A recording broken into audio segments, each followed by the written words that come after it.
മുട്ടയിൽ ക്യാൻസർ കാരണമാകുന്ന കെമിക്കൽ കണ്ടെത്തുന്ന വാർത്ത ഇപ്പോൾ നമ്മളെല്ലാം കേട്ട് കാണും. സോ മുട്ട കഴിച്ച് ക്യാൻസർ വരുമോ? അതിൻ്റെ ഷോർട്ട് ആൻസർ ഇല്ല എന്നുള്ളതാണ്. ആക്ച്വലി കുറച്ച് നാൾ മുമ്പ് ഒരു കമ്പനിയുടെ മുട്ടകളുടെ ഒരു ബാച്ച് എടുത്ത് റാൻഡം ടെസ്റ്റിംഗ് നടത്തിയപ്പോൾ AOZ എന്നൊരു കോമ്പൗണ്ട് അതിൽ കണ്ടെത്തി. ശരിക്കും റെഗുലേറ്ററി ലിമിറ്റ് നിന്നും കുറവാണ് കണ്ടെത്തിയിട്ടുള്ളത്. പക്ഷേ ഈ കോമ്പൗണ്ട് ട്രേസ് കണ്ടെത്തിയ ഉടനെ തന്നെ ഈ കോമ്പൗണ്ട് ഇതിലുണ്ട്, സോ മുട്ട കഴിച്ചാൽ ഇനിയിപ്പോൾ ക്യാൻസർ വരും എന്ന് ഫിയർ മോങ്കറിഞ്ഞ് നമ്മൾ നെറ്റിൽ മൊത്തം ഉണ്ടായിട്ടുണ്ട്. പക്ഷെ സത്യാവസ്ഥ എന്ന് പറയുമ്പോൾ AOZ എന്നുള്ള കോമ്പൗണ്ട് ഒരു കാർസിനോജൻ അല്ല എന്നുള്ളതാണ്. AOZ എന്നപ്പോൾ എന്താണ്? AOZ എന്ന് പറയുന്നത് ഒരു മെറ്റബോളിക് മാർക്കറാണ്. അതായത് നമ്മളിപ്പോൾ ഒരു കോഴിക്ക് ആൻറ്റിബയോട്ടിക് കൊടുക്കുന്നു വിചാരിക്കുക.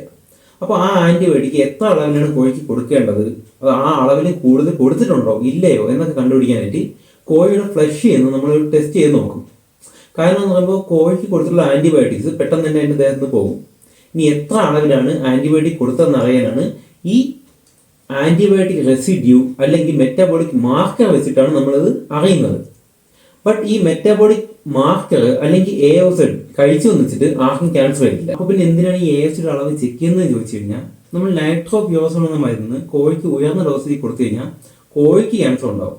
സോ കോഴിക്ക് ക്യാൻസർ ഉണ്ടാകാതിരിക്കുക എന്നുള്ളതിന് വേണ്ടിയിട്ടാണ് നൈട്രോപ്യൂറോസോൾ ബാൻ ചെയ്തിരിക്കുന്നത്.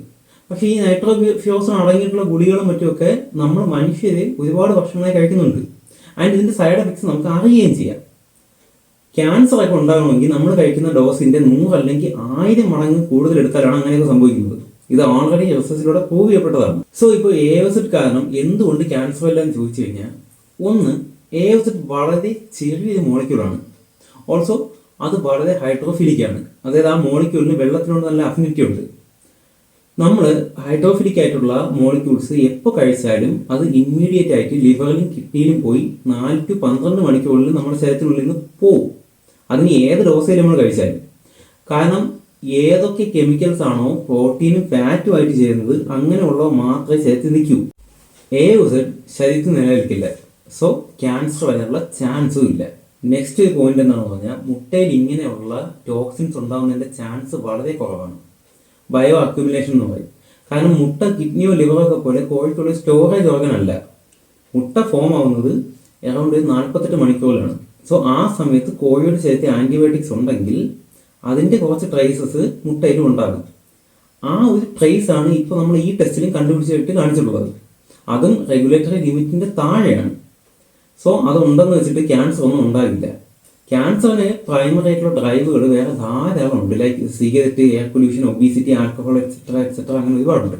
സോ നമ്മൾ അതിലേക്ക് ഫോക്കസ് ചെയ്യുക. ഓക്കെ, അപ്പോൾ വീഡിയോ ഇഷ്ടപ്പെട്ടാൽ ലൈക്ക് ചെയ്യുക, സബ്സ്ക്രൈബ് ചെയ്യുക, നിങ്ങളുടെ അഭിപ്രായങ്ങൾ കമൻറ്റ് ബോക്സിൽ എഴുതുക.